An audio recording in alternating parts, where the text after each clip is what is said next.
Hello everyone, welcome to my YouTube channel English literature zone. आज के video में हम लोग जेन आयरे जो कि चार्लोट ब्रॉन्टी की काफ़ी फेमस वर्क है उसके बारे में पढ़ेंगे। तो वीडियो शुरू करते हैं। वीडियो जो है काफ़ी इजी लैंग्वेज में होगा। वीडियो के थ्रू अगर आपका हेल्प होता है, वीडियो आपके सिलेबस का है, तो प्लीज़ आप लोग वीडियो को लाइक करना, चैनल को सब्सक्राइब करना और कमेंट करके बताना वीडियो आपको कैसा लगा। तो वीडियो शुरू करते हैं। Jane Eyre is one of the best novel. Jane Eyre जो है one of the best novel है, written by a greatest Victorian novelist Charlotte Bronte, जिसको कि एक महान विक्टोरियन नॉवलिस्ट चार्लोट ब्रॉन्टी के द्वारा लिखा गया है। It was first published in 1847। इसको पहली बार 1847 में पब्लिश करवाया गया था as Jane Eyre and autobiography. मतलब पहली बार जो पब्लिश करवाया गया ना, तो इसका नाम उस टाइम था इस वर्क का Jane Eyre and autobiography. The novel is about a simple girl. Novel एक सीधी सादी लड़की के बारे में है, नेम्ड जेन, जिसका कि नाम जेन है। वो स्ट्रगल, जो कि बहुत ज़्यादा स्ट्रगल करती है, because she is an orphan, क्योंकि वह एक अनाथ रहती है, इस वजह से उसको बहुत ज़्यादा स्ट्रगल करना पड़ता है। The novel follow 3 types of genres, 3 तरह का जॉनरस, इट मीन्स शैली फॉलो करता है नॉवल। किस किस शैली में लिखा गया है नॉवल को? The Gothic novel. अब जो गॉथिक नॉवल क्या होता है ना, मतलब जिसमें मतलब ऐसी स्टोरी जिसमें कि मतलब बहुत ज़्यादा इंटेंस, एक गहरा इमोशन दिखाया गया हो, टेरर को प्लेजर के साथ मतलब जोड़ा गया हो, डेथ को रोमांस के साथ दिखाया गया हो। तो इस चीज़ को मतलब डिस्क्राइब किया गया है जिस नॉवल के थ्रू, उसको गॉथिक नॉवल कहते हैं। तो रोमांटिक नॉवल तो जान ही रहे हो, मतलब जिसमें एट द एंड जो होता है मतलब हीरो हीरोइन मिल जाते हैं, रोमांटिक नॉवल है। और एक तरह से बिल्डिंग्स रोमन नॉवल है, जो कि बिल्डिंग्स रोमन नॉवल क्या होता है ना, जो मतलब किसी के formative years, it means early years या प्रारंभिक, किसी कैरेक्टर के प्रारंभिक ईयर्स, इट मीन्स शुरुआती सालों के बारे में बता रहा है, या फिर स्पिरिचुअल एजुकेशन को आध्यात्मिक शिक्षा दे, वैसी नॉवल है। ठीक है, 3 तरह की नॉवल है ये। The action of this novel, इस नॉवल में जो एक्शन मतलब जो भी घटना दिखाया गया है, takes place in the north of England. तो वो मतलब इंग्लैंड के नॉर्थ वाले एरिया में दिखाया गया, वहाँ का सीन दिखाया गया है। इन 5 लोकेशन, 5 अलग अलग जगहों का लोकेशन दिया गया, जो कि है Gateshead hall, Lowood school, Thornfield hall, Moor House and Ferndean. ये 5 लोकेशन मतलब यूज़ किया गया है। अब आगे, the author of this novel, इस नॉवल की जो ऑथर है Charlotte Bronte, is great novelist of 19th century. वो 19th सेंचुरी की ग्रेट नॉवलिस्ट हैं। She was eldest on 3 Bronte sister. 3 Bronte sister में वो सबसे इल्डेस्ट सिस्टर थी, अलॉन्ग विथ एमली और एनी। बाकी दोनों सिस्टर का नाम है इनका, एमली और Anne. Charlotte was best known for her novels. Charlotte mainly अपने नॉवेल्स के लिए जानी जाती है। कौन कौन से नॉवेल्स के लिए? इंक्लूडेड, जिसमें शामिल है द प्रोफेसर, जिसपे कि हम ऑलरेडी वीडियो अपलोड कर रखे हैं। फिर है Villette and the Shirley. Jane Eyre is the story of an orphan child. Jane Eyre एक अनाथ बच्चे की कहानी है, नेम्ड जेन, जिसका कि नाम है जेन। वो बैटल्स थ्रू लाइफ स्ट्रगल, जो कि अपने लाइफ स्ट्रगल से बैटल, इट मीन्स लड़ाई लड़ते हुए दिखाया गया इस नॉवल में। And she faced many obstacles, it means ढेर सारी परेशानियों का सामना करना पड़ता है इन हर लाइफ, अपने लाइफ में। सच है जैसे कि her cruel and abusive aunt Reed, मतलब उसकी एक आंट रहती है, क्रूएल यानी निर्दयी, और अब्यूजिव इट मीन्स बहुत बुरा बिहेवियर रहता है जिसका जेन को लेके, उसको उसका सामना करना होता है। The grim condition of Lowood school. Grim condition it means जिस स्कूल में गई थी वो, उस स्कूल का जो कंडीशन होता है बहुत गंदा सा, भयावह सा, उस स्कूल के कंडीशन को मतलब वहाँ के एनवायरनमेंट में रहना।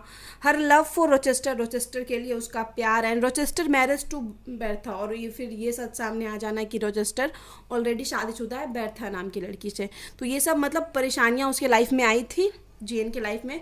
The novel start with an orphaned girl. Novel फिर से एक अनाथ लड़की से शुरू होती है, नेम्ड जेन, जिसका कि नाम है Jane Eyre. The protagonist of this novel, जो कि इस नॉवल की प्रोटैगनिस्ट मेन हीरोइन भी है। She lives along with her aunt Mrs Reed, जो कि अपने आंट मिसेज रीड के साथ रहती है एट गेट्स हेड हॉल में। Mrs Reed and her children treat Jane cruelly. Mrs Reed और उसके जो बच्चे भी हैं ना, वो भी बहुत बुरा व्यवहार करते हैं जेन के साथ। Once punishing Jane for a fight, एक बार एक लड़ाई के लिए जेन को पनिश करते हुए, सजा देते हुए, विथ हर कज़न, जो कि अपने कज़न के साथ वो लड़ी थी, दैट सी डिडंट स्टार्ट, जो कि वो स्टार्ट भी नहीं की थी। मिसेज रीड लॉग्स हर इन ए रेड रूम, मिसेज रीड क्या की थी, उस एक रेड कलर का रूम में उसको लॉक कर दी थी जेन को, where Jane uncle Mr Reed has died years before, जहाँ पे जिस रूम में मतलब उसके अंकल मिस्टर रीड की मौत हुई थी कुछ वर्ष पहले, उसी रूम में मिसेज रीड क्या की, इसको मतलब सजा के रूप में उस रूम में बंद कर दी। हिज घोस्टली प्रेजेंस टेरिफाइज जेन, और मतलब उसको डर लग जाता है अपने अंकल के, मतलब लगता है कि कुछ भूत वूत होगा, इस वजह से मतलब पूरा इस वजह से जेन डर जाती है क्योंकि वो बच्ची थी उस टाइम। सून आफ्टर, और फिर कुछ टाइम बाद क्या होता है, Mrs Reed sends Jane to the Lowood institution. Lowood institution मतलब लॉवुड इंस्टीट्यूट, इट मीन्स पढ़ाई के लिए भेजती है। चैरिटी स्कूल है जो कि रन्स बाय, जिसको कि चलाया जाता है हिपोक्रिटिकल मिसेस ब्रॉकलहर्स्ट के द्वारा चलाया जाता है। तो स्कूल में जेन को भेज देती है जेन की aunty.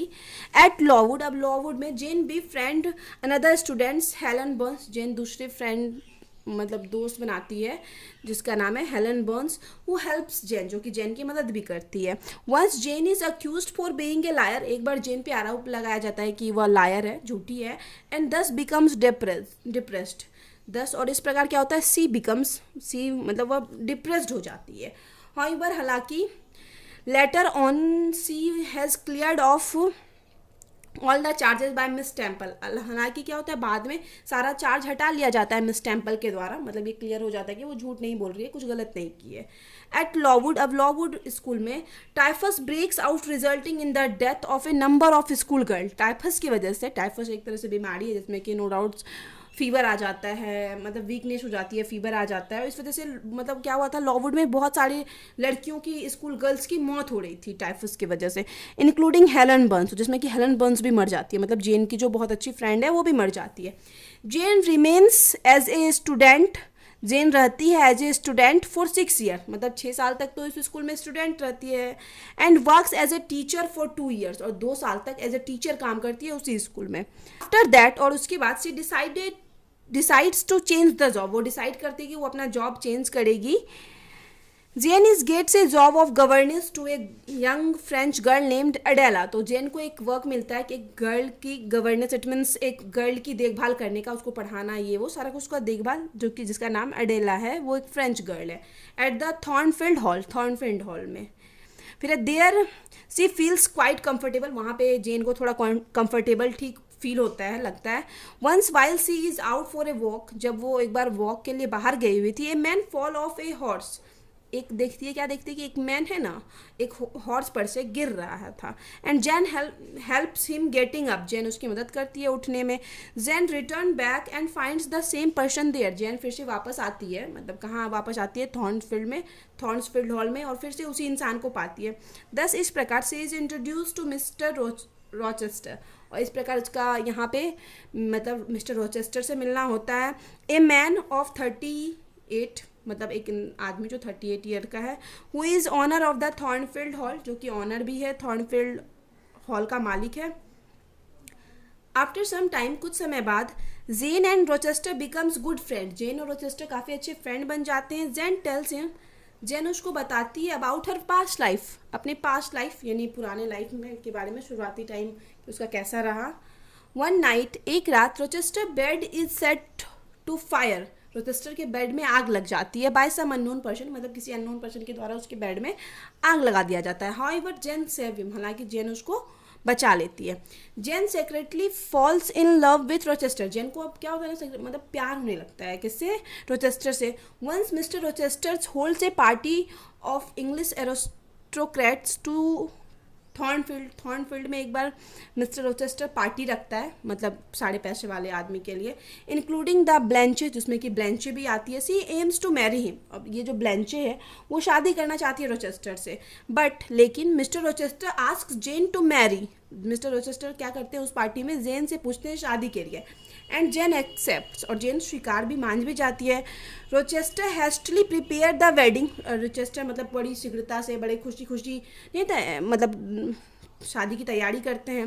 At the time of marriage, अब शादी के टाइम, एक person named mister Briggs arrives, एक आदमी मिस्टर ब्रिग्स नाम का आदमी पहुंचता है एट द चर्च में, डिस्क्लोजेस दैट, या डिस्क्लोज करता है that Rochester is already married, कि रोचेस्टर जो है ऑलरेडी शादीशुदा है, टू बेर्था से।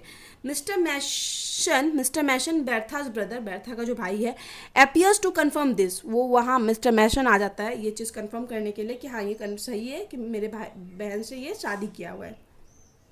But Rochester takes everyone to the third floor, लेकिन रोचेस्टर क्या करता है, तीसरी मंजिल पे सबको ले जाता है। वे Bertha is revealed as a raving lunatic, जहाँ पे बेर्था मतलब एक रैविंग ल्यूनेटिक, इट मीन्स एक दिखाया जाता है कि बेर्था क्या एक पागल की तरह करती है, इट मीन्स मेंटली इल है वो, ठीक है। Rochester was tricked into the marriage, Rochester को मतलब धोखा से उस मैरिज में मतलब शादी करवाया गया था बेर्था से। And he appeals to Jane, और फिर वो जेन से अपील करता है to come away with him, कि मतलब उसके साथ चले, उसे शादी कर ले। But Jane refuses to be his mistress, लेकिन जेन मना कर देती है इस टाइम उसे शादी करने के लिए। एंड शी लिव्स थॉर्नफील्ड, और फिर थॉर्नफील्ड छोड़ के चली जाती है। After roaming for a day, अब कुछ टाइम भटकने के बाद, एंड बीइंग एक्सट्रीमली हंग्री, और बहुत ज़्यादा भूख लगने के बाद, she falls at the door of Moor House, तो वो मूर हाउस के डोर पे पहुंचती है। That belong to a clergy man named ST. John River, जो कि एक clergy man ST. John River का घर है। ही लिव्ड देयर, वह वहाँ रहता है, अलॉन्ग विथ हिज सिस्टर, अपनी सिस्टर के साथ, डायना एंड मैरी के साथ। They allow Jane to live with them, वे लोग अलाउ करते हैं कि जैन को कि वो उसके साथ रह सकती है। Jane starts working as a teacher, अब जेन फिर से एक काम करना स्टार्ट करती है एक टीचर के रूप में, एट ए गर्ल्स स्कूल, एक गर्ल्स स्कूल में। जेन डिस्कवर, जेन मतलब यहाँ पे जेन को पता चलता है दैट एन अंकल, एक अंकल है, सी नेवर मीट, जिसे कि वो कभी नहीं मिली, हैज़ डाइड, जो कि मर चुके हैं, एंड लेफ्ट हर 20,000 पाउंड्स, और उसके लिए मतलब 20,000 पाउंड्स छोड़ के गए हुए। That uncle turn out to be related to the River siblings, और वो जो अंकल थे वो रिवर सिवलिंग से भी रिलेटेड थे। इट मीन्स, इसका अर्थ होता है कि रिवर्स आर हर कजन, की रिवर जो है उसकी कज़न है। सी डिवाइड्स हर फॉर्च्यून इक्वली, वो अपना जो उसको जो धन मिला है 20,000 पाउंड, वो सबको इक्वली बांटती है एमंग 4, चारों के बीच में। दस each of them get 5,000 pound, इस वजह से सबको जो है 5,000 पाउंड मिलता है चारों को। S T. John has plans to go to India, S T. John अब इंडिया जाने का प्लान बनाता है, जिसके घर में मतलब जेन रुकी हुई है, एज ए मिशनरी, एक प्रचारक के रूप में। And he proposed Jane for marriage, और जेन को प्रपोज करता है, जेन को प्रपोज करता है मैरिज के लिए, शादी के लिए। So she will accompany and work for him, ताकि वह मतलब उसके साथ काम कर सके। Jane feels familial affection but no love for ST. John, Jane को मतलब एक फील होता है, फैमिली वाला अट्रैक्शन लगता है, मतलब किससे, जेन से, लेकिन जॉन से, लेकिन क्या होता है ना, वो मतलब फिर भी उससे प्यार नहीं करती थी। सी सेज, वह कहती है, she would go as ST. John sister, कि वह उसके साथ जाएगी उसकी बहन बन के। But he will accept no conditions, लेकिन मतलब वह इस चीज़ को एक्सेप्ट नहीं करता है किसी भी कंडीशन में। ST. Johns forcefully convinces Jane to marry him, ST. John अब क्या करता है, फोर्सली मतलब थोड़ा बलपूर्वक राजी कर लेता है जैन को शादी करने के लिए। But in her confuse emotional state, लेकिन जेन है ना बहुत ज़्यादा कन्फ्यूज रहती है अपने इमोशनल स्टेट्स के वजह से। जेन एक्सपीरियंस ए टेलीपैथिक फ्लैश, इसको मतलब जेन को क्या होता है ना, अब शादी के लिए राजी तो हो गई, लेकिन उसको याद आता है कुछ पुराना टाइम याद आता है। सी हियर्स रोचेस्टर वॉइस, उसको रोचेस्टर का वॉइस सुनाई देता है, आवाज़ सुनाई देता है, कॉलिंग टू हर, जो कि उसको लगता है कि उसको बुला रहा है। She immediately leaves to seek out Rochester, और वो उसी टाइम तुरंत वहाँ से चली जाती है रोचेस्टर से मिलने के लिए, सब कुछ छोड़ के। जेन रिचेस थॉर्नफील्ड, जेन थॉर्नफील्ड हॉल पहुँचती है जहाँ पे रोचेस्टर से शादी तोड़ के आई थी। एंड सी फाइंड्स दैट, और उसको पता चलता है कि Bertha the wife of Rochester, की जो बेर्था है जो मतलब मेंटली इल थी, रोचेस्टर की wife, put the house on fire, वो क्या करती है, घर में आग लगा देती है, एंड किल्ड हरसेल्फ, और खुद को मार लेती है। Rochester tried to save her, Rochester उसको बचाने की कोशिश करता है, एंड बिकम्स ब्लाइंड, और क्या हो जाता है, अंधा हो जाता है। एज वेल एज क्रिपल, और साथ ही साथ क्रिपल इट मीन्स अपंग या फिर हैंडीकैप भी हो जाता है। जेन मीट द हम्बल रोचेस्टर, उस विनम्र रोचेस्टर से जेन मिलती है एट फर्डियन में मिलती है हिज वुडलैंड रिट्रीट, जो कि उसका वुडलैंड इट मीन्स थोड़ा जंगली टाइप का इलाका होता है जहाँ पेड़ पौधे होते हैं, रिट्रीट आश्रय रहता है उसका। And promises always to take care of him, और उसको प्रॉमिस करती है कि वह उसका ध्यान हमेशा रखेगी। दे मैरी, वे दोनों शादी करते हैं। Bring back Adela from boarding school, और एडेला जिसकी की देखभाल करने के लिए शुरू में जैन को बुलाया गया था, उसको भी बोर्डिंग स्कूल से वापस लाया जाता है। एंड हैबिशन, और इन लोगों को भी एक बेटा होता है। Rochester eventually regain site in one eyes, और रोचेस्टर की भी जो है एक आंख की रोशनी वापस आ जाती है। रोचेस्टर अंधा हो चुका था लेकिन कुछ टाइम बाद इसकी एक आंख की रोशनी वापस आ जाती है। 10 इस प्रकार Jane Eyre is one of the best novel of Charlotte Bronte. Charlotte Bronte का one of the best novel है Jane Eyre, based on mainly 3 themes, जो कि मेनली 3 थीम्स पे बेस्ड है, 3 विषय, love, familiar on and autonomy. Autonomy it means स्वयं के पास खुद का पावर होना, उस चीज़ पे बेस्ड है। इट मीन्स एक होता है ना, मतलब किसी के अंडर वर्क ना करना या किसी के अंडर नहीं रहना, तो उस चीज़ पे बेस्ड है। तो यहाँ पे ये वीडियो ख़त्म होता है। वीडियो अगर आपके लिए हेल्पफुल है, आपके सिलेबस का है, तो प्लीज़ आप लोग वीडियो को लाइक करना, चैनल को सब्सक्राइब करना और कमेंट करके बताना वीडियो आपको कैसा लगा। मिलते हैं नेक्स्ट वीडियो में नेक्स्ट टॉपिक के साथ।